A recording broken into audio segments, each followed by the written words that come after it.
Hi, I'm Mrs. Bartling. I'm a second year teacher here at Iowa Falls Alden in the Ag Department, and I'm going to talk to you a little bit about our Foods of Animal Origin class. This is a third term course, and it is a concurrent enrollment course with Ellsworth Community College. Students in this class will earn 3 college credits at Ellsworth in the Ag Department.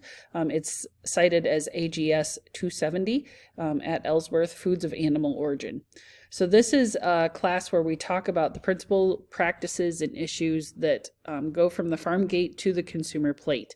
We're talking about point of sale, live sale for harvest, as well as processing and distribution of all of our major livestock.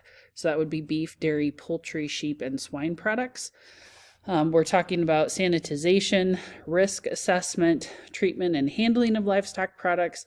And we're also talking about the processes that things go from animal to highly processed products. So, breaded products, ice creams, cheeses, sausages, steaks, all of those things. And how do we assess quality as well as value?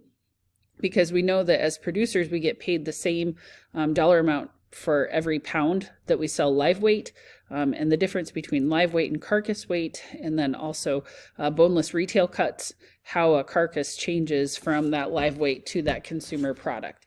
Our focus is letting kids know that their responsibility and the partnership that they have as livestock producers doesn't stop when an animal leaves their farm, but is really part of a long-standing process.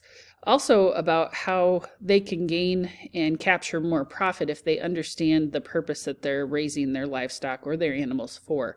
This is really probably one of my favorite classes to teach because we get to do some small batch processing and product development, as well as some manufacturing.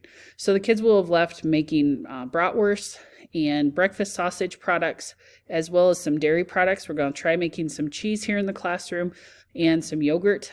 There's an ice cream lab that they get to do and a cheese lab where they get to measure out the meltability and they see the difference in fats and moistures in different cheese products, how that impacts the ultimate use of that product. We also have a lab where we will take a chicken as a whole carcass and break it all the way down into wings, legs, boneless thigh products that are breaded and fried, almost like a chicken patty, so that they can understand how nuggets happen and the processes that allow us to see something as being desirable to eat. So there's a lot of eating that goes on in this class, and it is one that the hands definitely get dirty, and there are plenty of dishes to wash afterwards. So if you have any questions about this course or any of the courses in our Ag department, I certainly hope that you will feel free to give me a call or send me an email.